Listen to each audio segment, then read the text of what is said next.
Check, check, check. Mic 1, 2. All right, we're ready. Feels like beach vibes. Yeah. That little Totally. wave in the background. Oh, yeah. You hear it? Yeah. You hear it now? I think the volume is a lot better like this. I feel like Digging we're just it. chilling in Malibu right now. There we go. What's up, people? We're live. We're direct. This is Annabelle with my right-hand man, Christopher What's Tuna up? Lopez. We in the building. We have episode, what is this now? 18. Damn. Yeah, they say we wouldn't make it past 8. That's true. Here we are. But we're here, episode 18. We have an exciting show for you guys today. We actually have an IFBB pro figure competitor. She's a 6-year veteran. She actually won her first amateur show to qualify for nationals. Became a IFBB pro. She's actually competed in 7 pro shows at this point. She's actually a sponsored athlete for Swole AF Nutrition, which is our sponsor for today's show. Make sure you guys go check out their products. She's also a future Olympian, speaking that into reality. Let's give a warm welcome to the amazing Annette Betts, aka the Swole Pocahantas. Welcome. That's There what's we up. go. There we Oh, go. hold on. People need to see that again. Let's see Do it that, again. that front double bicep. You know what? You think she has bigger arms than me? Yeah, that's Damn. for sure, dude. Let me see. Well, for sure they're more defined. Yes. Yeah, for sure. How's your day going Don't worry, today, I'll Annette? help you. Yeah, there we go, dude. That's what I need. I need someone to help me lose all this fat. And I think I'm going to do that with, which one is it? The ripped AF? There we go. Hannibal's the kind of guy who... And we'll bring you a faja. Of what? Oh, there we go. Faja? Oh, that's what you put on your... Yeah, my girdle, bro. Yeah, right? So just, you know. He's like, once I lose get- this fat, it's over for you bitches. Yeah. Confident as AF. I'm going to be confident AF. We won't need a take 2 when I'm Swole AF, bro. Yeah, no, we won't. So how's your day going today, Annette? So far, it's going really well. I'm happy Yeah. to be here. I'm excited to meet you guys for the first Yes, time. Of course. Likewise. Yeah. Thank you for driving all the way out here. I know you took about an hour drive to get here, right? Yes, and kind of lagged. Oh, it's all good, man. Thank you. I saw that today was the day you got signed, right? Yes. Signed that contract. Congrats. And how Yeah, to do a couple of congratulations. shoots Very for nice. them. Oh, Nice. that's awesome. That's awesome. Have you been sponsored before, or is this your first major This is sponsored? my first one, but I've been offered, and I've tried their products, but I've never really liked them. Okay. So you tried the product before you agreed Yeah. to being a sponsored athlete. Yeah, I'm not the type to represent something that I don't like or I don't take. Nice. Yeah, that's awesome. I really like the design on that pre-workout. By the way, I'm a huge huge Narcos fan. Oh, Huge he's Pablo. a big fan. The owner, he's a big fan of Escobar. Oh, really? I could tell. You know. So this, just so you guys know what he's talking about, this pre-workout is called Escobar. The reason why is because when you take it, you feel like you're on cocaine. That's pretty dope. That's pretty fucking crazy. That's You're high awesome. all day. Yeah. So I knew you were gonna compete this coming weekend, but you decided to push to a different show. When's your next show? It will be September 24th. Okay. Where's it at? This one will be in Texas. Okay. Called the Texas Pro. Nice. Have you traveled much with your career in the IFBB Pro? Yes. Where have you gone? Not out of the country, but Okay. like Sacramento, San Antonio, like Texas again. That's awesome. Texas again. What part of Texas are you going to? I think it's called Irvine. No, Irvine, Texas? Irvin? Irving. Yeah, there you go. Irving? Yeah. Yeah. Never been there. No, I just heard of it. Yeah. And Me it's too. not a place that I want to go. But, Yeah. but you're going. So, I'm going, so we're going yes. vicariously through you. I was curious, though. How does one actually lock in? How do you get sponsored? Like, how do the companies decide who they want to sponsor? Well, I did a shoot for them, and I took one of those shots right there, and I instantly fell in love with it. Okay. I'm a high stem type of person, and that went hand in hand with me. Okay. What is that? The shot is a pre-workout? It's a pre-workout shot, Oh, that's cool. so it's super potent. Oh, potent. dope. Yeah. You like that strong stuff, Yeah. don't you? And You when like I that get it- Escobar, huh? And I like to get super pumped and look bigger than I really am. Oh, that's the key, bro. Don't we all? Yeah, me too. Once I'm flat, I go home. Promise you guys, I'm a lot bigger than what I look like right now when I'm pumped. Yes. Just come see me after 20 minutes after some push-ups and some curls, okay? So how long have you been competing overall, not just as an IFBB pro, but, into the whole fitness industry? And, what made you want to pursue this career? Well, my last show was in 2017 when my body totally plateau after competing 5 years straight on and off. Okay. And my body fat going from 10% back down to 5, 8, 9. So I really had to take a break. I didn't want to, but my body was. It was telling you. Yeah, Yes. you can't stay that lean for too long, right? Yeah. Especially as a female, I think, because of your hormones, you have more estrogen, so you tend to hold on to a little bit more body fat, just to have a healthy reproduction system and, to have babies and stuff. Exactly. So I know for a female to get under 10%, man, that is a really hard thing to do.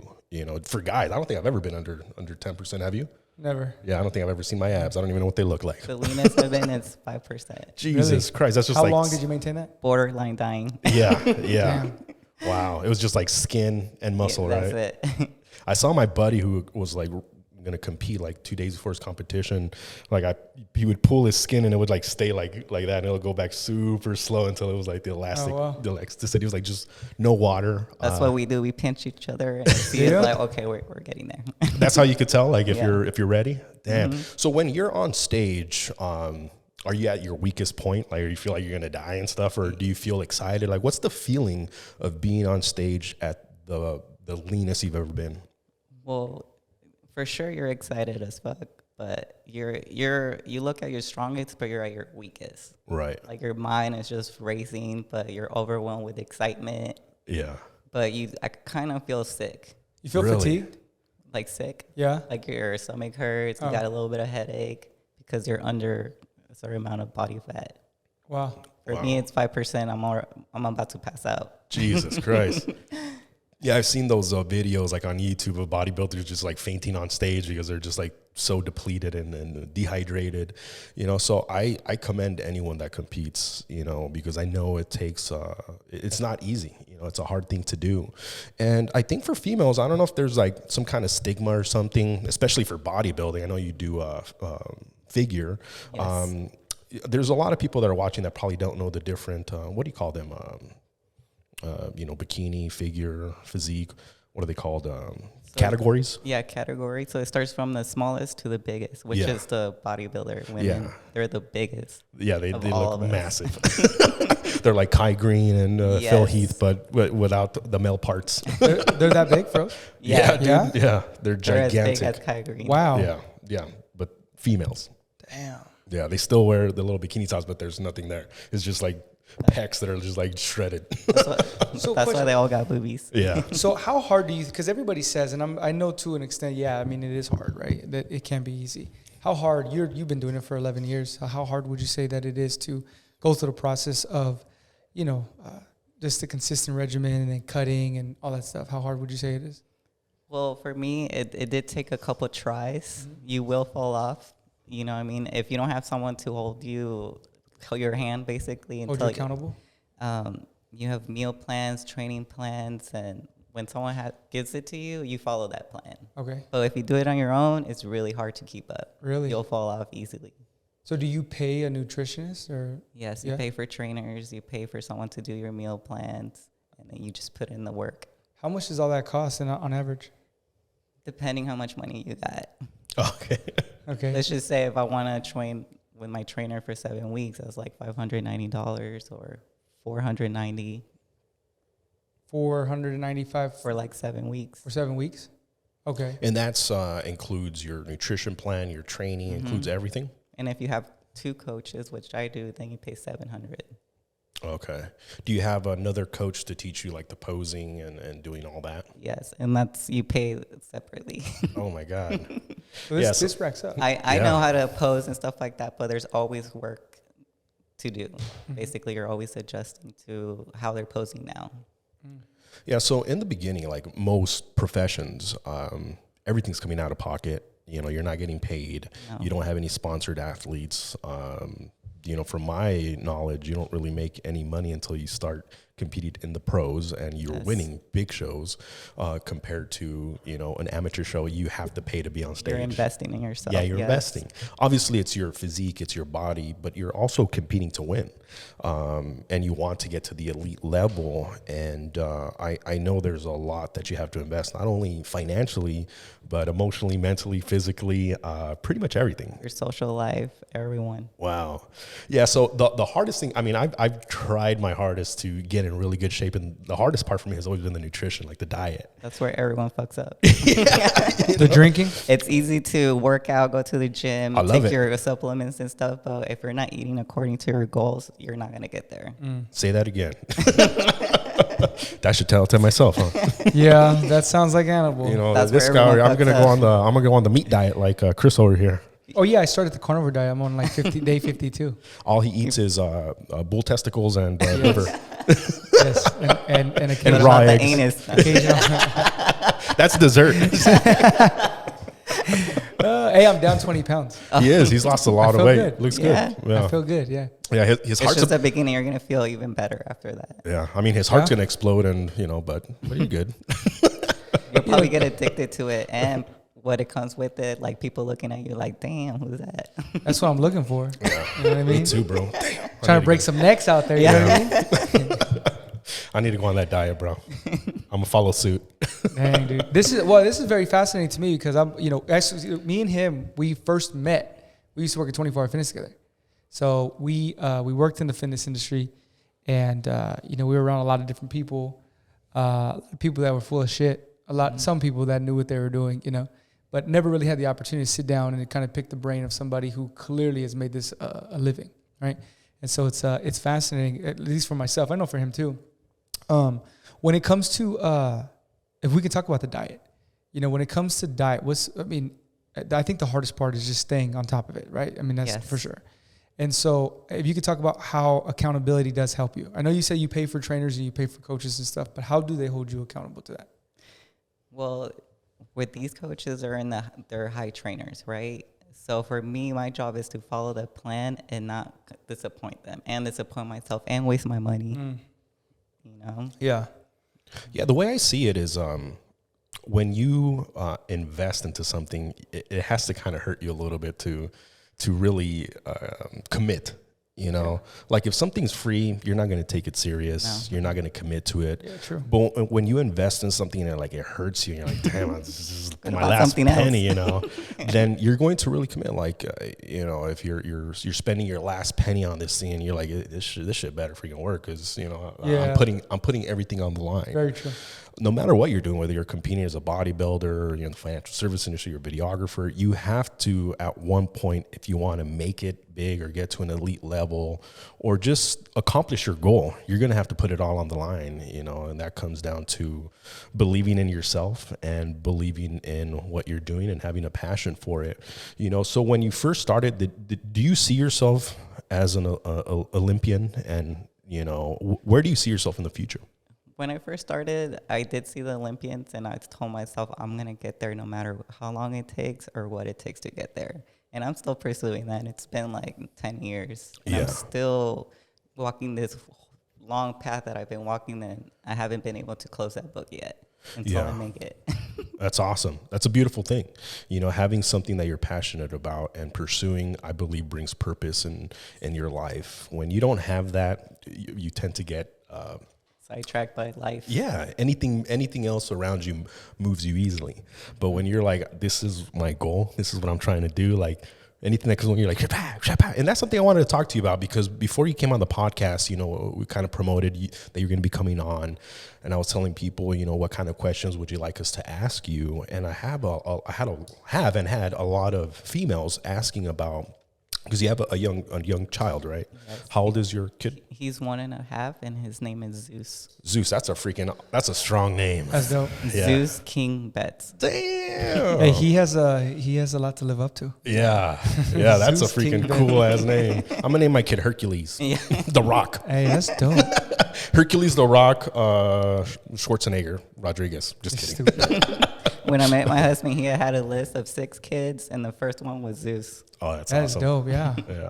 That's awesome. So the question that people had was, how do you balance your fitness and your health and pursuing your goal to be an Olympian and still, be a mother? Because I see you're working out with your kid like right there next to you, like you're hiking with your kid on your back, like you're committed, and a lot of people use their kids as an excuse. It's easy to use them. Yeah, I'm too tired, they don't let me, this and that. So how do you balance that, and what are some tips that you could give to moms that are, looking to get in shape. Maybe they don't want to compete, but they just want to get back to the way they were looking before or get in a better shape? Well, first for me was getting him on a sleeping and eating schedule from 3 months old. Yeah. Because I already knew, like, okay, I'm going to give it one more try. I'm already 30. I already have a kid, and I'm going to give it one more try. So I trained my baby at 3 months old to, like, eat every 2 hours. But I would train at home while I'm taking care of him. And then once 8 weeks passed, I was going with my coach, taking him at 5 a.m. Dang. He would be crying, but I was like, sorry. Here's the milk. Yeah. And I would be training with my trainer. Yeah. Wow. So it's just planning it out and sticking to the schedule. Okay. So having a sleep schedule. And meal plan. Meal plan. So your baby's on the meal plan too. Cream of wheat and eggs. There you go. He's got his macros down and everything. That's funny. Give him one of those supplements, the sleeping ones, I give him like a tidbit. That's awesome. So how did you deal with, I'm assuming you being, I saw my wife go through, because my daughter's a year and a half. So I got to watch, how tired, exhausted she was all the time. I mean, I give her a lot of credit for that. How did you do it? You being tired. Honestly, my husband would be like, stop being lazy. Really? And that would piss me off and will make me like, what do you mean I'm being lazy? I'm just sleeping. That's dope. Yeah. I want to sleep. I'm tired. And he's like, you're just making fucking excuses. How do you want to be an Olympian and you're over here fucking around wanting to sleep and stuff Damn, like that. And I love it. I like this guy. I'll get so mad at him. Yeah. But he was right. But you needed it. Like I'm always like thinking like, oh, should I compete and stuff like that? But it's going to take me 2 years. And he's like, why 2 years? You could start now and see what you look like in a year and a half, Wow. So thanks to him being an asshole. Yeah. So you had an dope. accountability system Partner at home. Yes, because he knew that I still wanted to compete. Yeah. And I'm pretty sure he felt like once I had a kid, he saw that maybe I was feeling like my career is over. You're going to give it up. Yeah. Because once you have a baby, you kind of settle into that. It's so easy. You get comfortable. You're like, I'm a mom now. This is my life now. Yeah. Yeah. But he knew that I had a purpose, In the 11 years you've been, been doing this, I'm assuming, but if you could talk about it, you ever felt discouraged, just ready to hang it up? Like, yes, it's not working? of times. Yeah. Because I've taken my body to the extreme, to the point where I've ended up in the hospital. Wow. Because of, being a female, being low 14% body fat. I was 10, 9, 7, going up and down, trying to get bigger, get back down to being, super ripped. That took a toll on my body. So, yeah. So when you went to the hospital, was that due to your organs starting to shut down because of how dehydrated you were, or what was the reason? Well, the reason was because I literally was just walking and I passed out. Oh my God. You're just like, lights out. And it was because I was 6% body fat. Oh my God. So what is being that low in body fat, what does it actually do to your body? Well, first you're dry. Okay. You have no water in your system. All right. And you get like heat strokes. Okay. You're lightheaded, nauseous. Like you look good, but you're not feeling good. I had a friend who was competing, and he was like, I think he was like at 5%, 6% body fat. And he said he started hearing voices. Like people started he would like hear things, and he would like turn around. There was like nobody there and stuff. He would be like on the treadmill, and he would like hear all these voices and shit. He said he was like woozy all the time. Your brain pretty much is like it's going crazy. It's going crazy. Nah, that wasn't his body fat. That was just the Escobar. Oh, that's what that was. But to answer your question, what happens is it can kill you if you get super low in body fat. You start to get organ failure. Your liver shuts down, your heart shuts down. You start to get really sick. You're literally starving to death. That's how people die. They die of dehydration and organ failure. Once you don't have enough water in your system, like our body's made up of like 60% water.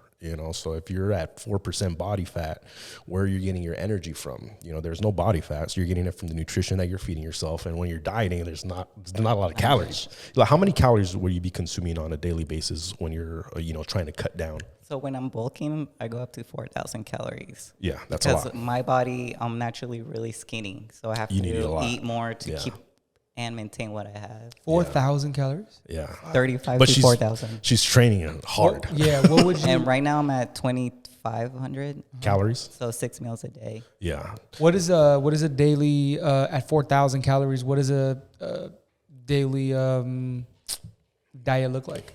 Well, when I'm bulking, it's not really a diet. You know, I'm eating to like gain weight, but I'm picking certain type of foods. Yeah. Like in the morning, I'll eat cream of wheat with eggs and Dave's toast and 2 peanut butter teaspoons and then fat protein shake. Okay. You know, then later I'm eating chicken, rice, your typical food, like plain as fuck. Do you season it? Yes, some Larry's. With seasoned as fuck by sprinkle some Escobar on that shit. That's what's up. So you don't eat fillets and shit? I will eat like 2 pounds of boiling crab. Have you guys ever been there? Yeah, fuck yeah. I go to Kicking Crab. I live right next to it. There you go. I go to Boiling Crab. Yeah. That's why they don't want to take me out, because they're like, damn, 2 pounds, you expensive. That's is that pretty lean or what? Not a lot of supposedly, according to them, it's 78 grams per bag of protein. Oh wow, that's a lot. What about in the sauce? In the is there a lot? It's all sodium. It's all salt, right? Sodium. So there's not. But is there like? Do they use sugar and carbs and fats and all that in there? And whatever sauce that they use in the actual bags? It's spicy as fuck to me. Yeah, it is. I just don't know what they use. Yeah, I don't know. It's a bunch of Cajun fried. Yeah, Cajun that's sauce. all it is, right? Oh, okay. All right. That's dope. Yeah. Sounds like a good diet to me. Yeah, let's just bulk. Fuck I'll cutting. make my own burgers. Like, I've been on that one diet, Forever Bulk. I don't know if you ever tried it. You're stupid. And he's like, I'm on a 4,000 calorie diet every day. This is his logic. My friend almost died because his body fat was too low. So the fatter I am, the more healthier I am. Yeah. I ain't never fainted. I'm just kidding. La más panza, more chanza. There you go. So what are your thoughts on vegan? I tried it for 3 months and I didn't like it. What didn't you like about it? You didn't like the Impossible Whopper? I didn't like the soy stuff. Okay. Everything was soy. I was like, what? Yeah. Even the chorizo was soy. I don't think you can really compete at an elite level as a. You can't. I mean, there's one vegan guy that he did competed, but he was a pro. What's that guy's name? Naomi. I think it's Naomi. Sure. Did he do because Arnold Schwarzenegger came out and did a whole documentary with some dude. Did you see that? I've heard about it. It might be the same guy. You saw it? I think it's a healthy thing, but I'm talking about competing as a bodybuilder. Arnold Schwarzenegger said you can't. You can. I don't think you can. That's what he's selling some shit. Look, let me put it this way. Let me put it this way. There is always going to be an outlier, someone that can do something that not many people could do. You know, so yeah, there's probably some genetic freak that touches a dumbbell and gets like huge, and they're just naturally big. I'm sure you've met people that don't really work out and they're muscular. I've made them in the mirror every day. Oh my God. So yeah, there's probably some genetic freaks out there that can, like gorillas they eat nothing but bamboo. Look at them. Just kidding. And they're just, you can be muscular and big, but I'm saying to compete at an elite level, an IFBB pro bodybuilder, it's going to be nearly impossible to do it as a vegan. Have you seen the portions of vegans if you want to eat like 30 grams, what it looks like? It's a lot. It's a lot of food, dude. Yeah. To get the amount of protein that you need to build muscle through vegan food you're gonna be eating nonstop. You're gonna be eating literally all day long. You're gonna be like bloated as shit, and it's gonna suck. So it's much easier to do it with actual protein. Beef, chicken. Just sounds disgusting, anyways. Yeah. I mean, would you say that the sport that you're in is a healthy sport? No. Yes and no, because bodybuilding goes beyond just I want to look good and stuff. It's for your mental state of mind. Yeah. Some people need that outlet of lifting and going for a show they've never done. Getting ready for a show, it boosts your confidence. Like, it makes you feel like if I could get on stage, I could do anything, basically. Yeah. Because the judges are not the only ones judging you. Everyone who shows up or sitting in the audience, they're judging you too. Yeah. And you see people like shaking, like it's a lot. Yeah. I never look at the audience.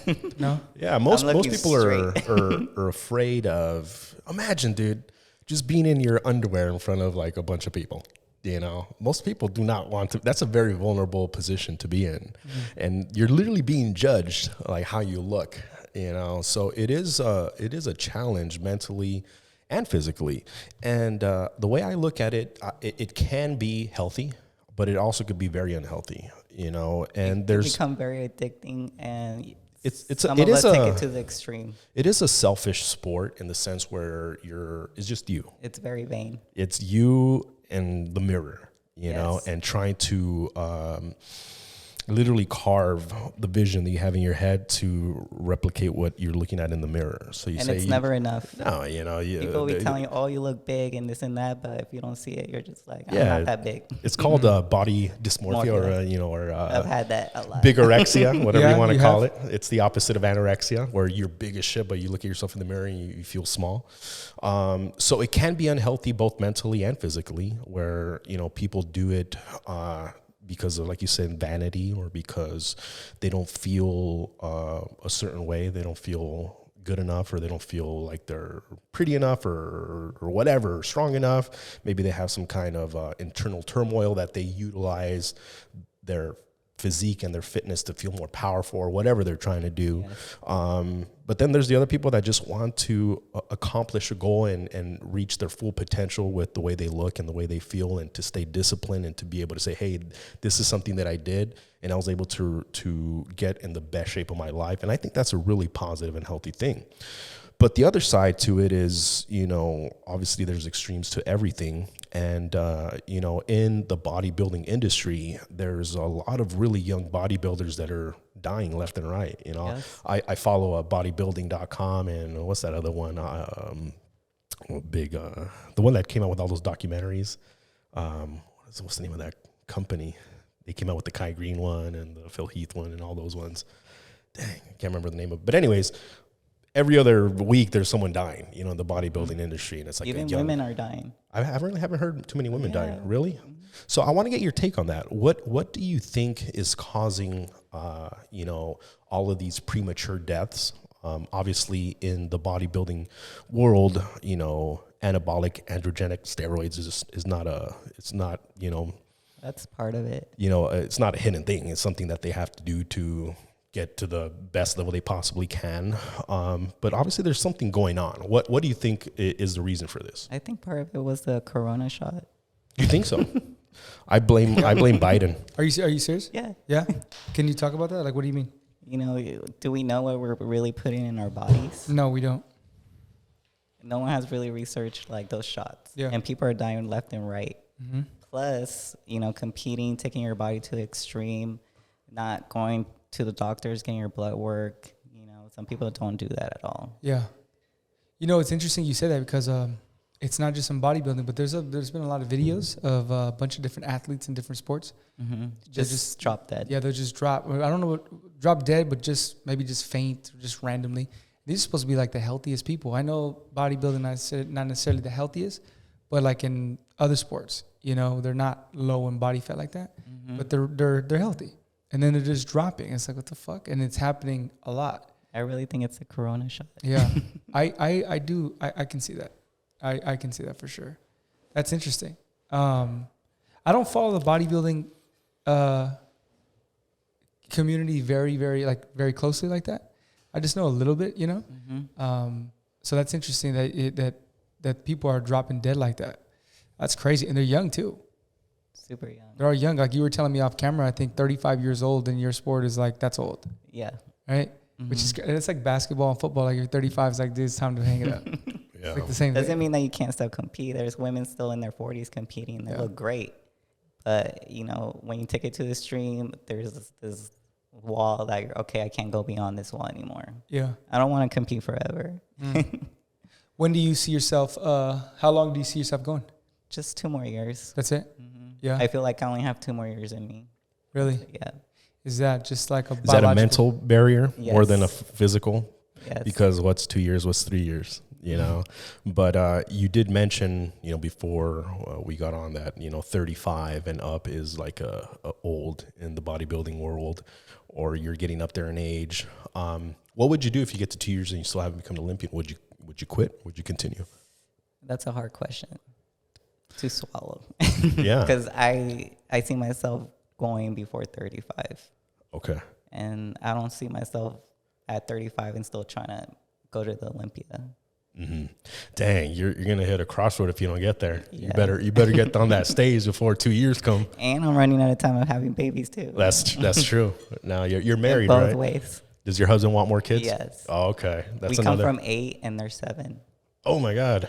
So you have 8 siblings? Yeah. Or 7? Yeah, 5 sisters and 3 brothers. Wow. And he has 7? Yeah, there are 4 boys and 3 girls. I had a question. Where'd you get your nickname from?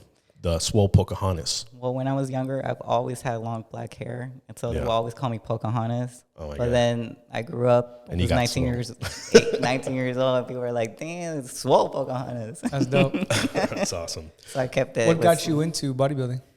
Well, I came from a pageant background. You know, Mexican moms are like, "Oh, mija, that's pageants," and Oh wow. the goal when I was doing pageant was to make it to Nuestra Belleza Latina. Oh nice. I don't know if you guys ever heard of it. Yeah, it's like yeah. the biggest pageant in the Mexican community. Yeah, you know what? My uncle's a dress designer in Mexico. He's actually a pretty famous dress designer. He does like the dresses for Señorita Mexico and like all the royalty in Mexico. And he's done dresses for those pageants as well. Yeah, Nuestra Belleza is like going to the Olympia in the Yeah. Latino community. Yeah. And I've competed 4 years in a row. I cast to be in that show 4 years in a row, be outside for like 2 days camping. Oh my God. Just so they could see me. Yeah, it was like And American never made Idol it. in Mexico. No? Never made it. I always got eliminated at the 3rd round. Dang. Wow. Because you go through like different courses of do you know how to act in Spanish? Yeah. Do you know how to speak in front of people? Walk, everything. Yeah. And I couldn't do it. You're like, I just look pretty. Pick me. And I was able to walk, and then they give you a script to read in Spanish, and you'll see all these girls on the floor crying because they want to be in novelas, right? Yeah. I could not cry. I could not just cry on the Oh, make spot. yourself And they cry, will yeah. yell at you like, "Don't you want to be Nuestra Belleza Latina?" I'm Damn. like, "Yes, but I can't cry." Wow. That's funny. And they're like, "Then you don't want it," you know? Dang. That's So brutal. how did that transition into bodybuilding? Well, I already had like a skinny, shredded kind of frame. I've always been kind of wide, more upper body dominant. And this guy was like, "Hey, like your body looks like you could be a bodybuilder." I'm like, "What is that?"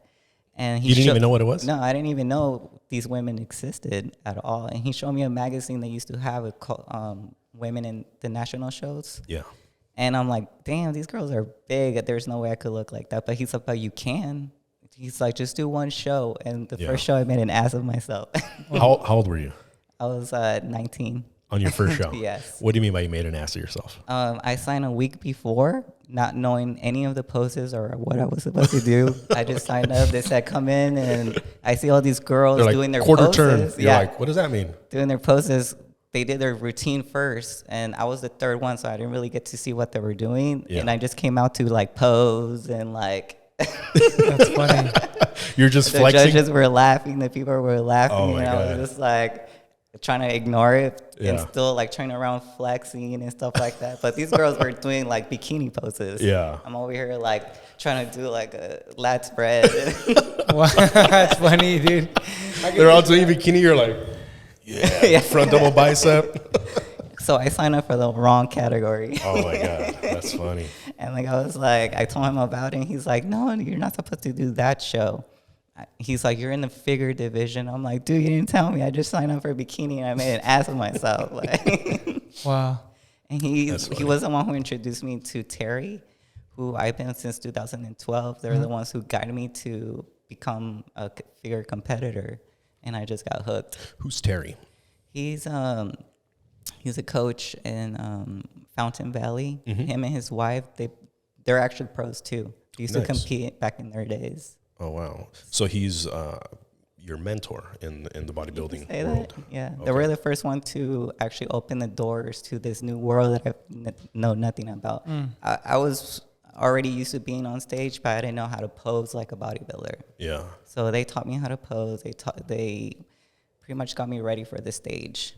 And Yeah. after 2 shows, I felt like I had it. And from there, I did it on my own.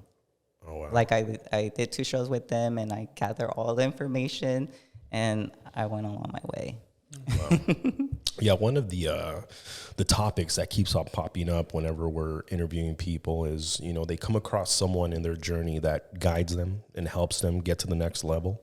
And, you know, having mentors is one of the big key things that we recommend to anybody that's out there that's trying to accomplish a lofty goal or a big goal or something that they know they want it, but they don't know how to get there. And that's the first step. The first step to anything is desire and wanting something. Like you said, you had that thing, like, I want to do this. Yeah, I was like, this is for me. Like, the pageant world gave me a certain type of feeling, but this one just lit me up. Really? You know, like, I was like, I'm meant to be right here. What part? I felt like the pageant got me ready for it to be on this other side.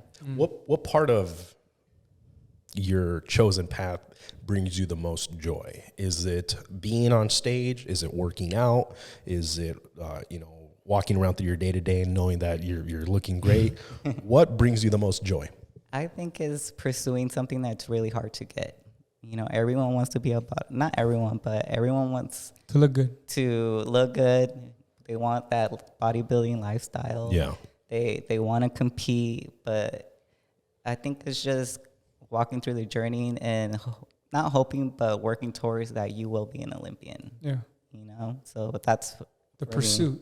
You like the pursuit. Yes. You like the Because fact working that- out, it's easy. I love that shit. I'm a freaking beast. Like, Hell yeah. Dang. I want to go work out now. I work out like a dude, basically. I'm not scared to, like, you know, Rack go it up. hard and, you know, people get out of my fucking way. I don't even have to say nothing. Yeah. Would you say that you like the feeling? Do you ever feel and like the feeling of, you know, you're different? Yes. That's what, I get it. It feeds my ego. Yeah. You look at everybody else and you go, these motherfuckers are not like me. No, I don't think of that. I think of it as, like, they're not used to seeing a person like me, a woman, a female like me in the gym. Because most of the time they're like, oh, shit. Like, But they're not like you. They're not like you. Like to do what you do takes an extreme amount of discipline. And I think that's what makes you a beast. Yeah. and then girls look at you like, oh, I don't want to look like that. That's Exactly. too much. You'd be like, you can't look like this. I just giggle. Yeah. And I was like, I know I'm a strong bitch. Like, Yeah. Is that like That's they were telling it was like an old documentary or interview that Arnold Schwarzenegger was on, and some guy's like, oh man, I don't want to be that big. He's like, don't worry, buddy, you'll never be this big. yes. You know, like you can try, but you ain't gonna get this big. It's like they try to offend you. Yeah, You know what yeah. I mean? Like, but I never feed into it. You know, Yeah. because I know where they're coming from. Do they? They do kind of wish that they had that, but they don't. They don't. They don't believe they can get there. Yes. You know, so they look at you as like, Oh, that's too much. People like, reject what they can't have mhm. because they know they're not going to fucking do the work or be disciplined enough to get that. So they know they can't have it. Yeah. So it's like rather just talk shit. Oh, that's too much. Yeah. Like, your arms are too big. Like, I don't want that. Yeah. It's too much to maintain. Like, I feel like for girls, it's even more than men. Like when guys look at someone that's really big and muscular, it's admirable. Yeah. You know, it's like if the guy came in, he's like, damn, Hey, look at this bro. dude. Like, how much you bench? You know, like. But when girls look at a female that walks in is like muscular, they look like, oh, that's too much. That you know, I don't like that. And it's interesting, you know, because it is rare to see a female that's like a beast in the gym and is, you know, is about her work ethic, you know. Yes. And a lot of people feed into that negativity and it stops them from accomplishing what they want to do. yeah, when I started looking different. People, especially my mom and like some of my family, would be like, why you want to look like a man? Like, you're going to look ugly in a dress. And it's like, I don't even wear dresses. Like, Yeah. Was that... but actually I felt even more sexier with a dress on. Like, There you go. Sharp legs, like big Yeah. arms. You know? yeah. Yeah, just aesthetic as fuck. Yeah. You know what I mean? Like you don't have And it's fat. not like I walk like a dude. I Yeah. still walk like a woman, you know? Yeah. So it was never a deterrent to you, the No. negativity. And then I don't know what it's about men, but there's certain guys that would see me and automatically do a lat spread and try to like mimic Really? me. Like, They're insecure. They're like, yeah, like, oh, I'm big. yeah, they're Insecure. like, they just try to do a lat spread and like walk around me and Really? stuff like that. Or like kind of like make fun of me. Oh, like, no. do I look like that? Like, Do you think it's them making fun of you? Because when you tell that, I think in my head what I vision is, you know, as a man, you want to feel dominant over any Yeah, woman. I think it's more of insecurity, like right? you said. You would want to feel dominant over any woman. I think that's just like an intuitive thing for a man. And then you see a woman who has more muscle on her frame, and you're like, wait, what the fuck? Yeah. She could probably fucking outbench me right now. You She know? can manhandle you. Yeah. So that's how I would interpret that. I'm like, So we're arm wrestling. They want to arm wrestle you. They Yeah? want to test you. They want to do a lat spread. They want to see how wide you are compared to them. You know? Does that happen often? People are like, let's Yes. arm wrestle. But they ask me, do you want to arm wrestle? I'm like, no. You're like, I'm a bodybuilder, not an arm wrestler. I'm not trying to hurt my arm right now. Yeah. That's funny. How? It's just random. Question: How? What weight do you normally walk around at? Well, right now I'm at 155. Uh-huh. When I had my baby, I was 180. But normally on stage ready, I'm like 140, 145, which is still big. Okay. Yeah. Most of those girls are like 120, 128, 130. For I'm kind of big. For your division, is it based on weight, height? What is it? No, none of that. It's just basically open? whoever shows up. Really? Oh wow. Yeah, because for men it's based classes, weight. on yeah. So for you, it's whoever wants to fucking smoke. Yeah, come whoever through. wants to fucking compete that day. Dang, that's dope. crazy. Yeah, there's this like you know Lou Ferrigno. The guy's a freaking monster. He's gigantic. And there was a competition. It was Lou Ferrigno and Francis I can't pronounce his last name. He's like an Italian. Benefito or something like that. He's like a Franco? little, yeah. And he's tiny. He's like probably like That's Arnold's best friend? No, it was a different guy. Oh, a different guy, yeah. Okay. And Lou Ferrigno's like 6'7" yes. and shit, and they're both competing on the same funny. stage. And It looks he crazy. kept like grabbing his head. Yeah, he kept on grabbing him like his head like that, and the guy's like even more shredded than Lou. He's like, And the funny like thing, flexing. that's an illusion. The Yeah. smaller you look in person, the bigger and more ripped you look on stage. Yeah. I tell people all Really? the time, bodybuilding is a short man sport. You know, because the shorter guys with the smaller limbs, they can build more muscle easier. You know, when you have really long arms and you're lanky, it's really hard to build that thick muscle. You know, but guys with like smaller arms, like they could build those big old muscle bellies and stuff like that a lot easier. So when you see most Olympians, have you ever seen them in real person? They're not tall, dude. No, they're they're like like they're 5'6". shorter than they're like your height. Really? 5'5". I'm not Yeah. 5'6". Come They're on. like 4'5", like This your height, bro. fucking guy. Little tuna. Just kidding. Hey, I'm about 5'9", but if I stand on my wallet, I'm about 6'3", all right? So fuck out of here, all right? No, but yeah, for reals, most bodybuilders are like 5'7", 5'6". They're short. They're not tall. Yeah, that's dope. Yeah. My favorite Lou Ferrigno is I want to beat him. I want to beat him. I want to beat him. I love watching that shit. Yeah. I love it. Yeah, he's deaf, so you can't make fun of him, bro. Hey, if motherfuckers make fun of Mike Tyson, who could knock fucking anybody out. That's true. That's true. You can make fun of anybody. Exactly. That's awesome. That is so cool though. But you walk around typically around, like right now you said about 150, 155? Yeah, 155. Yes. And then but you're about a month out from your show. So I should be down to 140, 135. Okay. So I went from 180. My first show was actually 165. On your first show. My first show after 5 years, I just jumped in. I look like a butterball.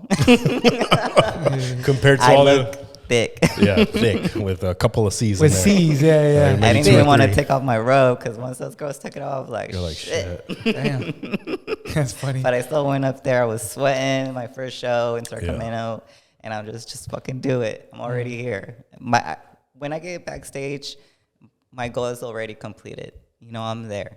Yeah. You know, that's the You whole made point. it. Yeah, that's Yeah. the whole point is getting back there. For me, I accomplished my goal. Yeah. Whatever happens on stage, I really don't have. It's out of your control. Yeah. But I knew I was last. Dang. As soon as he saw the other competitors, like shit. Yeah. Well, Let's just speaking have fun about, with it. I had a question for you. Speaking about what is it called? Dysmorphia? Yeah. Yeah. And Or bigorexia, however you want to say it. just fucking calm down, all right? These fucking people don't know what that means. Okay. It means like opposite of anorexia. Okay. He's over here fucking we're opening up a dictionary. Let me tell you what it means. So speaking about body dysmorphia, and then you know what I don't know if you pay attention. I'm sure you do. In what is being pushed in today's society, which like if you go to the mall, for instance, if you pay attention, now like Victoria's Secret or all these different stores, they're now putting obese women supersize, right? Super sexy. But it's not even like it's like, I mean, it's obesity. It's what it is, right? And they're pushing that now. Yeah. And now what I've noticed is now they're downplaying and talking shit about a woman who is fit and aesthetically pleasing, you know. And now it's like, no, like fucking, you know, you got to love yourself and blah. And I get the whole love yourself. I understand that. My take on it is you're pushing obesity and you're calling it healthy. Mm-hmm. And I just think that's totally wrong. That's my view. I wanted to know what your view is. Well, I just see it as they just want to be lazy. Okay. You know what I mean? Like, they know what it takes to lose weight, and it's really hard, especially if you've been like that your whole life. It's hard to go back down and look like everyone else. So they just accept where they're at, and they're like, okay, I'm gonna love myself at this stage, but not work hard enough to get where you should be. Yeah. I completely agree with that. You know, because there is a point of almost no return. Yes. You know, once you get to a certain point, I won't say that, because there is, like I said, outliers, people that have lost 200 pounds, you know, with all this loose skin and shit, and they got to get surgery for it. And you can get to that point, but like you said, it's extremely difficult. But there's different types of fat. You know, and that also, too, is their habits. You know, it's hard to break those habits when you've lived like that your whole life. Yeah. And sometimes you want to blame your parents because they're the ones that started, you know. Yeah. If you've been a chubby kid all your life, it's because of your parents. They just feed you whatever. Yeah. Are you instilling discipline into your baby? Feeding them cream of wheat? Cream of wheat, eggs. When I make my protein shakes, you give some protein shake? I mimic a protein shake for him, but I'm putting formula and that's funny. Bananas. Does he have a little barbell? He's benching at 3 months? Yeah, in his bassinet. My whole living room is a gym. That's awesome. Is it really? Yeah. Yes. Yeah. That's dope. I have no furniture. I just a dumbbell, a squat rack. Oh. She goes to sleep on the bench press. Because I knew I was gonna, be home feeding my baby for like 6 weeks, resting and stuff like that. So I told my hubby I want my living room to be a whole gym, and then the kitchen is me feeding myself and stuff. There you go. How has it affected your social life? I don't have one. There you go. That's the answer. The other part of bodybuilding is when you want to pursue, you're an amateur and you want to go to nationals or become a pro, everyone's out of your fucking way. I was literally down the street from my parents' house, my family, 3 minutes down the street. I didn't go for 4 years. Wow. I didn't go to no gatherings, nothing. Why is that? Why? Because every time I came around, they will always be like, why you look like a man? Talking why you shit. Yeah. Looking different. And, that's crazy. Or my friends were like, what's going on with you? Like, why you, like, they're just stunned, right? And it's hard to explain to them, like, why you're doing this. Yeah. That's huge. I literally shut everyone down. That's what you just said is so big because it's universal.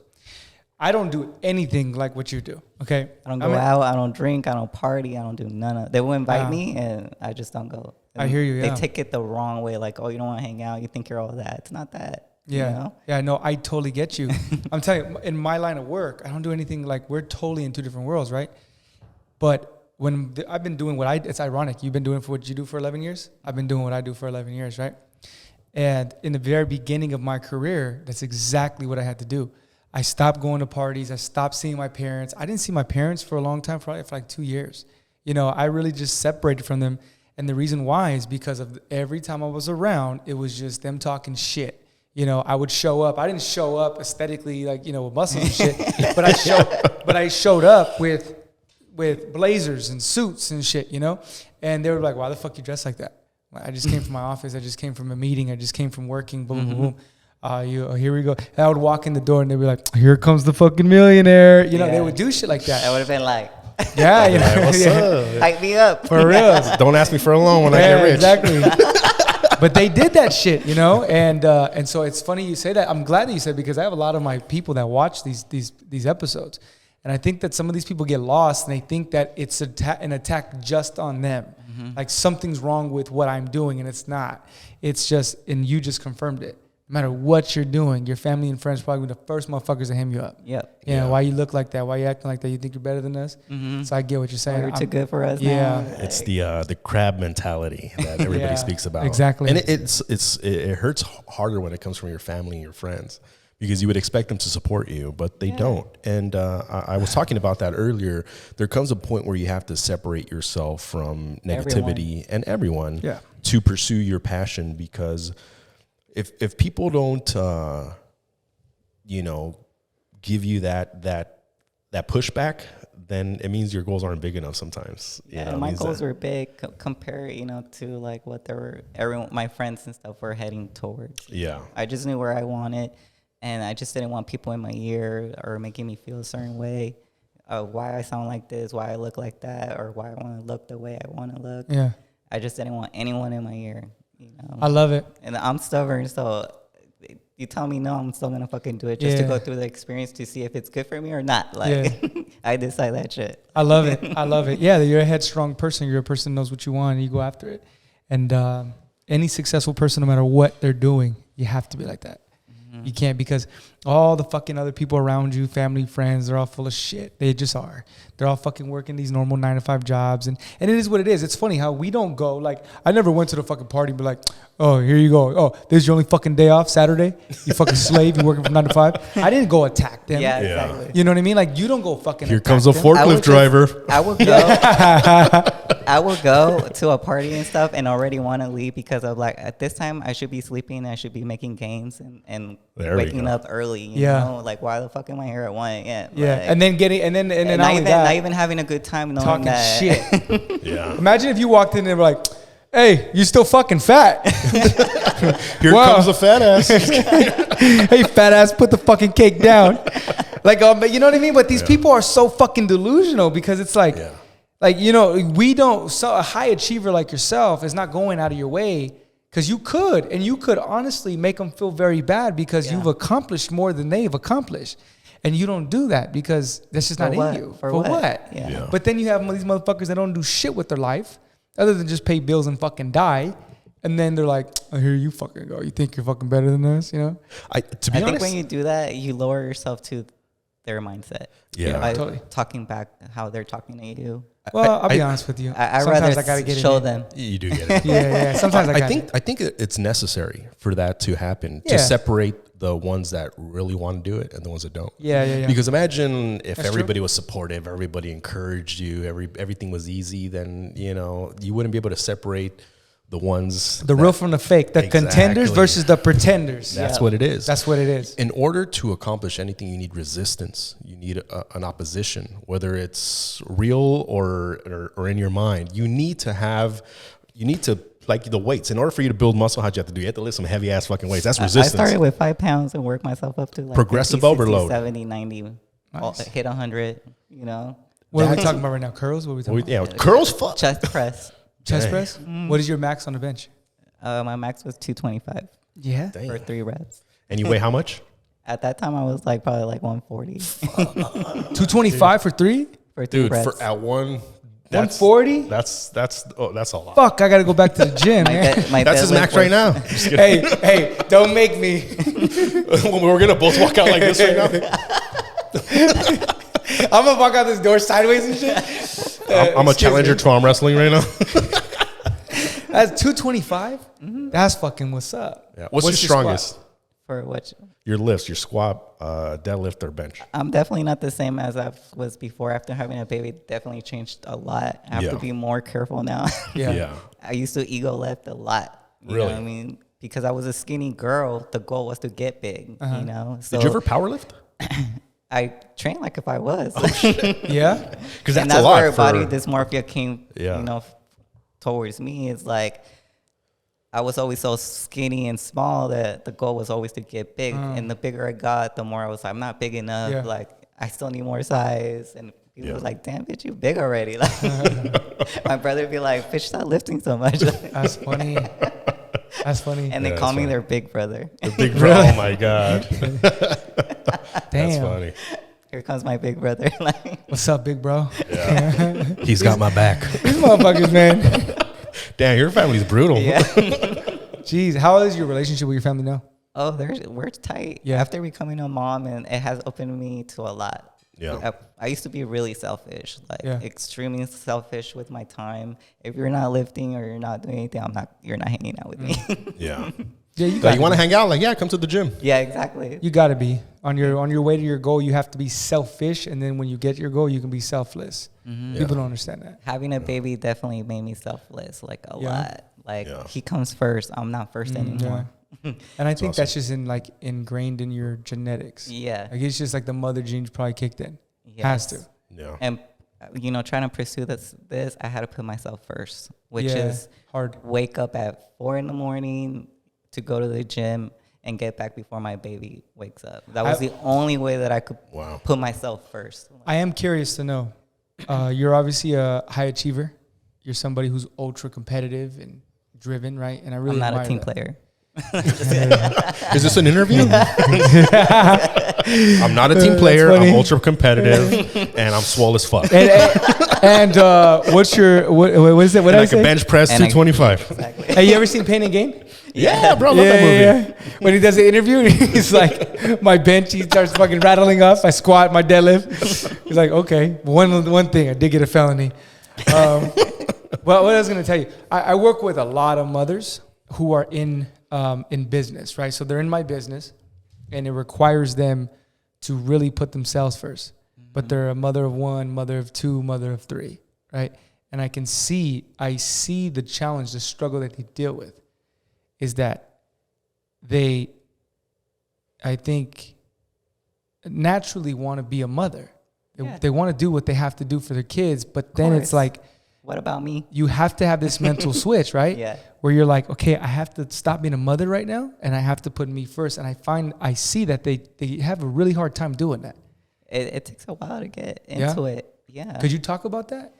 It took me a while to get back into the routine of like pursuing this again. And it starts all by training, I will always tell myself, no, I can't do it. Like, I'm tired. Like, I don't want to train. Like, I would just be a little bitch about it. Yeah. But for me, it was waking my ass up early, before my baby, which is, I'm the type that has to take a shower before I go to the gym. Like, that's me too. Me. So I would take a shower at 4 a.m., get there at 5 and do my workout, and I'll come home like happy. Yeah. You know what I mean? Like, yes, babe, I'll make you some food, what you want. Like, my mood is just different because I'm putting myself. There you go. Hey, I keep plugging this shit, man. I'm tired. I'm a fucking salesperson. Yeah. Let's take a pause for the cause. This is Swole AF. If you want to have a great mood after coming home from a workout and fix your husband here, bro, a nice hot plate. Give me one of those bottles, bro. Listen, I'm about to do a little ad read for Swole AF. Here you go. He's about to take a shot. You need to get some of this, okay? Ladies and gentlemen, today's show is brought to you by Swole AF. Make sure you take your pre-workout shot, Escobar, if you want to feel alive. That was good. What do you think? That's pretty good? I love it, yeah. He has a stripper, the DJ stripper voice, huh? Oh, yeah. That's my stripper DJ voice. Next up, the Swole Pocahantas. Just kidding. That's funny. Damn, dude. I appreciate you saying that because, question, have you ever dealt with, I feel like a lot of mothers deal with guilt when they put themselves over their child. I did in the beginning a little bit. How'd you overcome that? But I also felt depressed, like, after having a baby. Really? Like postpartum depression? Yeah. It's something that you can't help. You're just feeling it. You just want to cry. You just feel tired as hell. You're overthinking about so many situations that don't even matter. My wife still has that. Yeah. I'm just kidding. Don't talk for her, bro. Yeah, you're angry, you're mad, you're moody, like just going through the emotions. Yeah. And the way I dealt with it was going outside, like hiking, taking the baby for, doing the stairs in Laguna Beach, jumping down. Oh, okay. Just basically being outside because I would tell myself, why the fuck am I depressed? Yeah. Like, I have a baby at 30 years old. I should be fucking happy. Like, I'm not in the fucking streets, like, begging for food, stuff like that. So I always think about how blissful I have to have a husband and a supportive family and stuff like that. That's dope. So I would never want to be like a victim of what I'm feeling. I like that. That reminds me of that really does remind me of my wife. I'm just joking about that, but no, but in the beginning I did see her the postpartum. Yeah. She gave a birth a week early because she had what is it called? Preeclampsia. Mm-hmm. So what's that? Her high blood pressure was through the roof. Oh. Yeah, so they had to induce her. Yeah. And then after, I saw the struggle that she had, and then especially it doesn't help that I'm not really there. Like, I am there, but I'm working, doing what I got to do, So I give her a lot of credit because she. You feel alone because my husband would be at work all the time, and I just be like, "What the fuck am I doing?" Yeah, I've seen her go through that, and I like how you talked about gratitude because I've seen her since then just really bounce back. Like she don't look like she had a kid. She looks like, damn, she looks good. Everybody tells her that, and it's true.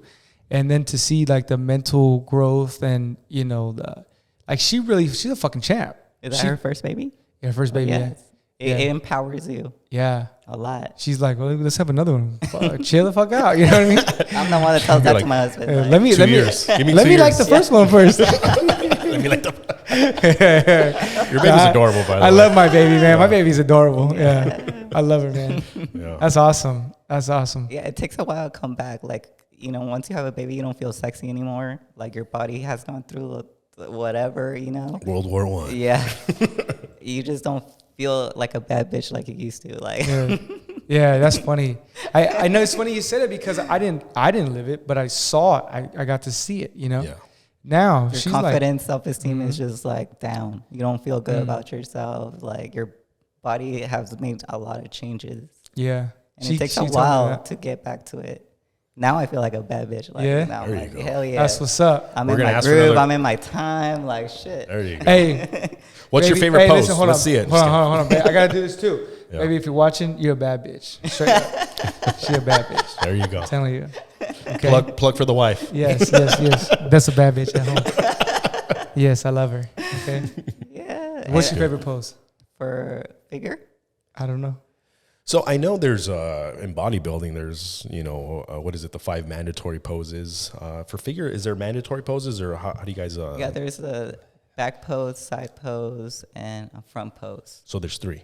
Yes. And do you have a routine as well that you just do? Yeah, like figure, it's not like physique or women's bodybuilding. It's like a pageant. You're like a pageant chick with muscles, and you still want to be sexy, feminine. You still want to show your curves and stuff like that. So you're not like just flexing. Yeah.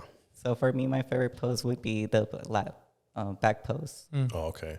Is that the one where you kind of like bend a little bit and to show that's bikini. Oh, okay. That's my favorite one. That's the one that they be backing that ass up. Like, yeah, that's my favorite one, bro. And arching I'm to an ass the man. fucking max. Like, I don't even have an ass, but let me arch it.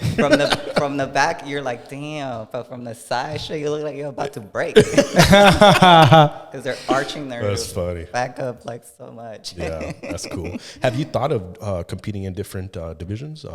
Yeah, they would tell me that I should do bikini. Yeah, but it's like all those girls have like fake titties and stuff like that, and I've never be like, oh, I want to get fake titties. Yeah, I'm okay with what I have. You think you could do physique? I would do physique, but I would get a little bit bigger. Yeah, I thought you were a physique competitor when I first saw you because I could see you doing that. Yeah, you're pretty muscular. You just got to get shredded though. Huh? I got to get bigger. Bigger, yeah. So wait, I'm sorry. What category are you in? Figure. You're in figure. So there's bikini, which are like the tone chicks with booties. They're more slender. Yeah, slender with booty. They're the ones showing their booties and stuff like that. That's my favorite one. There's fitness where they dance, like, gymnastics and stuff like that. Yeah, they do a bunch of little moves and stuff. Yeah. And then there's wellness, which all the Brazilians are taking over. What is it called? Wellness. Wellness, okay. So are the girls that have big legs, big butts, small waists, small shoulders. Oh, okay. So they're for women that are more bottom dominant. Do they wear like little skirts or something? Is that what the No, wellness they all is? wear bikinis. Okay, I don't know which one's wellness. I've never seen that one. No. So wellness are like I said, all the Brazilian girls are taking over. Okay. Big old butts, like muscly butt. I need to see this wellness. Yeah, you guys would love it. And after wellness, what's next? Wellness, and it's figure. Figure, that's what you do? Which is us. Okay. Yeah, so it's like an X frame. So you look like an action figure. Okay. Wide back, small waist, tight. big legs. Yeah. And then there's physique, which is they're bigger than us. And then women's bodybuilder, where they're the biggest of all. And there's it's just straight up fucking posing with them? Yeah. The women's bodybuilding is like men's bodybuilding. Yeah. Yeah, they pose like. They do the lat spread, Yeah. the little bicep, the side chest. all that. Yeah. Physique, they do a posing routine. Yeah. Yeah. How far do you see yourself going? Not that far. Yeah, she's like, you don't want to be a bodybuilder. I've seen this chick. It takes a lot to be like a bodybuilder. Yeah. Do you think there's a lot of politics and to get to that level? Oh yeah, of course. Do you, and everything you do. It's corrupt? Do you schmooze with the elites? No. No? Honestly, I turned pro by myself. I didn't get no. I mean, like, I worked with Terry for 2 shows, and then from there, I took it on my own because I felt like I knew what I was doing. But it did kind of affect me down here doing shows in the South. I literally had to go up north to get judged fairly because I wasn't part of a team. Yeah. No one was representing me. So it was just me. Yeah. What do you see yourself doing after bodybuilding? That's Honestly, a good just question. being a mom. Really? I want to have more kids. I want Nice. to have two babies, at least 2 more, and just settling into my mom life. You want 3 kids? That's awesome. 3, yeah. Yeah. Do you see yourself And training people. Like, I've always been a one-on-one type. Like, I like to train people. I work at Self-Made Facility in Rancho Santa Marita. Okay. I've taken like 2 months off just to focus on bodybuilding. do you have clients now, or are you still just competing? I have a couple that will work out with me here and there. Yeah. But when you train people and stuff like that, you're feeding them your energy. So by the end, I feel drained. Like, I don't want to work out. Like, I was it's a trainer. drag working out. It's late. I don't want to take pre-workout and not be able to sleep. Like, I'll tell people like, hey, you want to go work out with me? And then I find myself training them. And I'm like, fuck, I'm not even working out. I'm like, exactly. I don't like training with people because of that. And I like to be in my own head. Like, because I was a trainer for a couple of years as well. So whenever I tell someone like, you want to work out with me, I feel like I'm like training them. yeah. And I feel like obligated to give them my energy and my focus and my time and everything. And I find myself not pushing myself and pushing them. Yeah. They're like, why didn't you do that circuit? I was like, because that shit's hard, bro. I'm like, you do it. I'm training you. I don't like working out with anybody because I just don't like talking. Yeah. Really? Like, I love talking. I just not when I'm working out. Yeah, when I'm working out, it's beast mode time. That's Yeah. it. You know? Yeah, when I'm working out by myself, it's literally headphones in, phase out the world, and just lift as much weight as I possibly can. Yeah. Until I'm like done. I feel like a gorilla just Fuck yeah. get it. That's the energy, bro. Gorilla energy. Silverback shit. Yeah. I like it. That's so do you awesome. get a lot of women hitting you up like in your DMs asking you questions? Yeah. Yeah. Yeah. And where I'm from, there's not a lot of girls that look like me. Yeah. They're all like the Barbie type. Like, Yeah. You stand out, don't you? Yes, big time. Yeah. Everyone's looking at me and stuff like that. Girls would come up to me and be like, "Oh, like, are you a bodybuilder? Like, you look dope." You know. Yeah. We didn't talk about this on the podcast, but you're Mexican, right? Yes. Okay. Yeah, because you're the Pocahantas. When I first saw you, I was like, is she Native American or something? But I probably am. you know, that's true. Well, Yeah, I thought you were Mexicans Indian. are Native American, Yeah. but you're 100% Mexican. According to my mom, we're a quarter black and Mexican. There we go. Because she's from Guerrero, and where she's from, they're Afro-Latinos. Yeah. They're black, but they speak Spanish. Okay. Yeah. I mean, I think, Guerrero didn't really have a big slave trade, but I think there is a They're known for strong women. Damn. They're in the front line. Yeah. There we go. You know what's funny? My family's from Chihuahua, and the tribe that my family originated from, they're called Tarahumaras, and they're known to be marathon runners. So the way that they hunt is that they chase an animal for miles and miles and miles until the animal gets tired and they kill it, and that's how they eat. So from like 5-year-old kids to 6-year-old women, they all just run barefoot, and they've run in like 100-mile marathons, and like they're really, really famous to being. They don't have no runners. muscle in their frame, huh? Not really, but they're endurance runners. Yeah, so they fuck run yeah. really, really far for like, they could run for like 2-3 days and shit. That's crazy. Like nonstop, just like at a certain pace. I fucking hate I running. fucking hate cardio, bro. I used to get really high and I felt like I was gliding, There you go, just like running Yeah. in the streets. that's awesome. I have flat feet, so I can't fucking run. Yeah, flat feet. They're flatter than this fucking desk. Swear to No God. arch, bro. Yeah, dude. Oh, that's funny. We gotta Straight get you up. some special shoes to run and shit. Yeah, they're fucking flat, bro. I can't wear like most shoes. I can't. How the hell did you play football with those flat feet? Oh, I always sprain my ankles. At one point, I Oh had my both of God. my ankles sprained at the exact same time. I had to be in a wheelchair. Yeah. Wow. Speaking of that, have you ever had any major injuries due to Yes. lifting? Yes. I have a herniated disc in my spine. My shoulders are all fucked. I used to try to Tore his power rotator lift. cuff. No, I never did that, but I'm pretty sure I did some damage to my shoulders. It What injuries do you happens. have? I had bursitis on my left side, which Oh, I got okay. my knee drained 4 times. Whoa. Because horrible. one time I got really high and I decided to Weed? Yeah. Okay. Yeah, I was like confused when he kept saying hi. I was like, is she talking about like naturally, like fucking high? Yeah. No, I like took a little hit. There we go. Yeah, you took a big hit. You got You know what's weird? Weird? I tell people like I smoke and work out, and they're like, "How do you do that?" I was like, "I fucking love it." I Like can't do that. I love smoking and then working out because like I can lift a lot more for some reason, and I don't feel it, and I get a better pump. I don't know why. No, I can't do that. Yeah, I get super pumped. So you had your knee drained how many times? 4 times. 4 times. Because I leg pressed 10 plates on each side. What the fuck? 4 times, and the 5th one that I tried to do, I just felt something like snap in my knee. Fuck. But because I was so high, I was like, you know. Yeah, I just 10 kept plates pushing. Oh, on each side? Yes. Yeah. All right, I gotta do this again. Just kidding. And the next day I knew, I woke up with a fat knee. Oh, Damn. Full of horrible. fluid. Yeah. Fuck. What is it called? Bursitis And that's when you just get It's a fluid. swelling of the sac. Bursa. Yeah, and you get it's a little sac inside of the joints, and it gets filled up with the fluid for inflammation, and it looks like a big ass bubble. You know, you gotta drain it. It's a nasty fluid that they literally poke and they drain out all that fluid. Damn. Yeah, my brother had that same thing on his knee. He's a carpet installer, so they're on their knees like banging, like, you know. Yeah.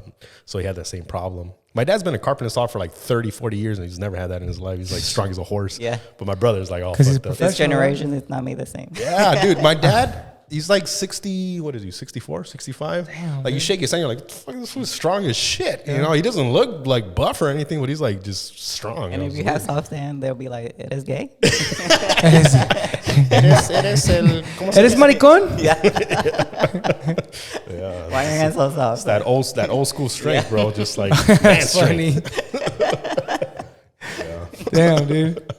I like it. Yeah, that's cool. So that's the main injury you have? Yeah, and then I pull a tendon back on my. You never tore a calf. muscle or anything? Nah, not tearing That's anything. good. No back injuries or anything? No. I Oh, did you're pull lucky. a back muscle when I tried to deadlift 315. Oh my god. Yeah. I was out for like 2 weeks. I feel for like Really? athletes, that's it's huge. Because Just- you want to try it. You want to know if you could do it or not. Yeah. You know, I got halfway and then I was like, oh, shit. Yeah, it's rare that you meet a bodybuilder that's never had any like injuries. But it's important to stay healthy if you want to compete at an elite level for a long time. So Yeah, now I don't free squat. I go in this. You don't? there you go. I don't even squat anymore, bro. I got You know, it's interesting because I'm curious to ask you about that. I hear a lot of bodybuilders say that they don't do like a lot of the free weights, like the big power. They stay away I from think the older you get, the more cautious you want to be. Yeah. Really? You know, when you're younger, you don't give a fuck.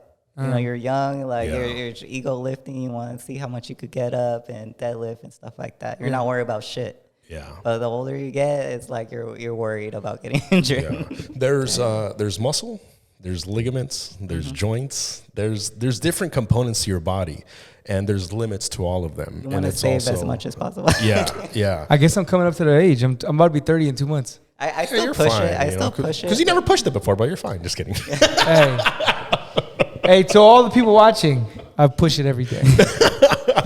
I'm messing with you. I'm messing. But yeah, your muscles, they can take a lot, but your ligaments and your joints, they cannot take that much. And it also depends on your genetics. Well, hold on, bro. You're speaking like you're the professional at the table. You're not.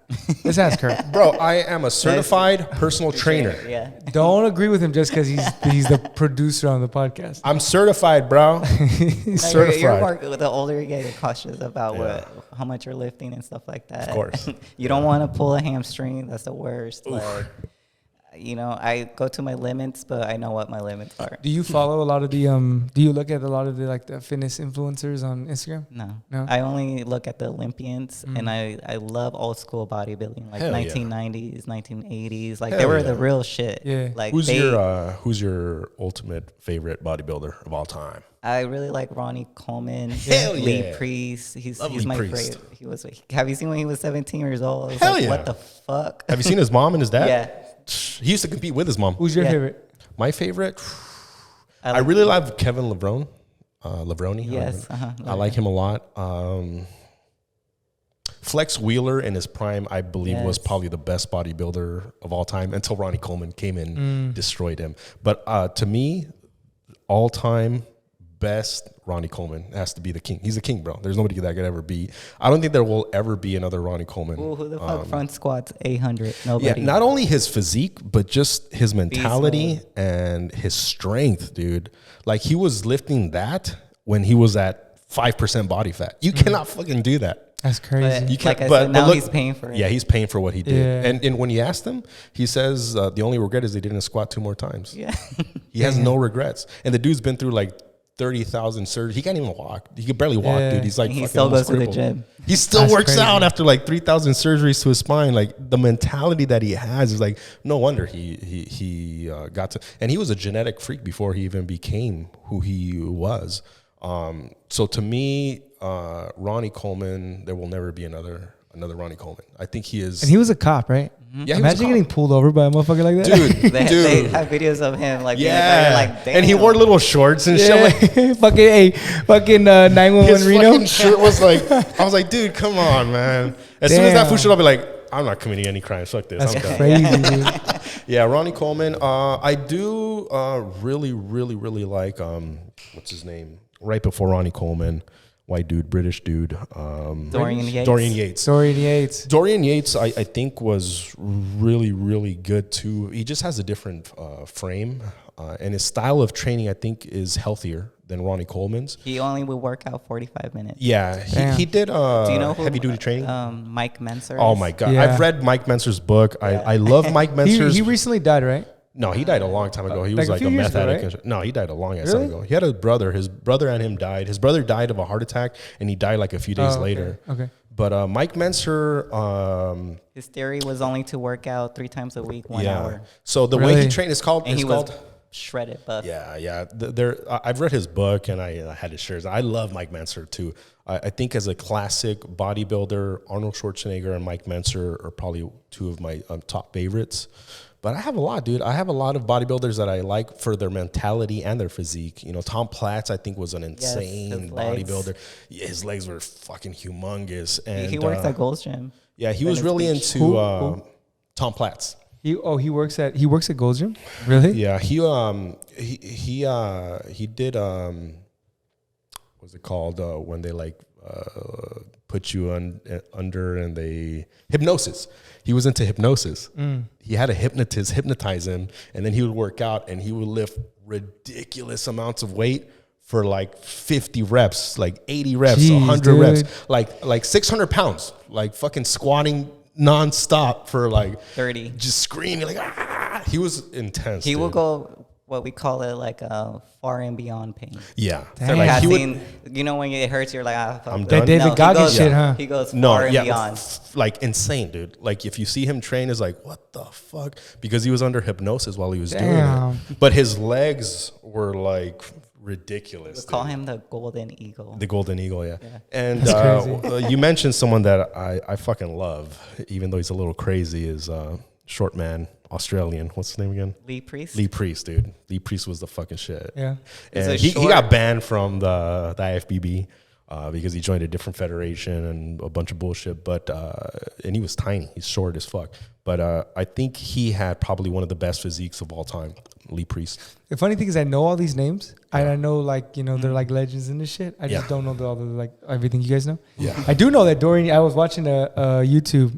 I was watching he was on Joe Rogan, Yeah. and he talked about how he did. I think it was Ayahuasca. ayahuasca. Yeah, And he's a that's when fucking trip. That's when He married a Brazilian too. He Yeah, likes did he? those big butts. I think that's when he said after that trip. That's when he was like, "Nah, I'm done with bodybuilding." He was done with bodybuilding a long time before that. I think he said that was. I think he said he did it. Yeah, but he was done way before Yeah? that. Yeah. And he lives a very healthy lifestyle, actually. He does yoga, he does all this crazy Really? shit. And I think his style of training is actually healthier than most. But then again, if I think of what's his name, he's probably the oldest bodybuilding dude. Not Sean Ray. What's his freaking name? He's still competing. No, I think he just retired. Dexter. Dexter. Yeah. He's probably like, what, in his 50s or something? Yeah. He barely retired. He just retired. He's in been his around 50s. since the What's his last name? I don't know. I don't Jackson? really know too much of his training style, but he's never been seriously injured. He's looked amazing for the past 30 years, 40 years. And he trains like most bodybuilders, like high intensity, high reps. He doesn't train like Dorian Yates or any of them, and he's still in really good shape. But I think that's genetics, to be honest. Is it too mainstream to be like, yeah, Arnold Schwarzenegger's my motherfucker? No, Arnold Schwarzenegger, to be honest, he put bodybuilding on the map, right? Yeah. Because of his personality, his persona, his mentality, everything about Arnold Schwarzenegger. But he was also shady. Of course, he's a politician, bro. Yeah. You know, Mike Messer should have won that 1970, 72 Olympia, but they gave it to Arnold Schwarzenegger because he was famous. Yeah. He was doing, you know, the Predator at the time. I gotta say, I've always liked, Arnold Schwarzenegger growing up. I had like three. It's funny. I have had three idols growing up. Arnold Schwarzenegger, The Rock, and who else? And Kobe Bryant. Okay. Yeah. Okay. Now, Ultimate Warrior for me. I got to be honest with you. Now, yeah, Kobe Bryant is gone. Yeah. Okay. I fucked with Arnold Schwarzenegger for the longest time until he became a vegan. No, that too. Until about last year. Yeah. When the lockdowns or some shit, and he was fucking on camera, be like, "Screw your rights." I don't know if you saw that shit. I was like, what the fuck? What do you mean, screw my rights? What the fuck? You know, screw your freedom is what he said, I think. Yeah. So after that, I don't fuck with Arnold Schwarzenegger. And then The Rock was like, I loved his charisma and his persona.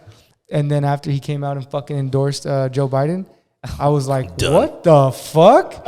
I said, man, Stone Cold Steve Austin should have whooped your ass.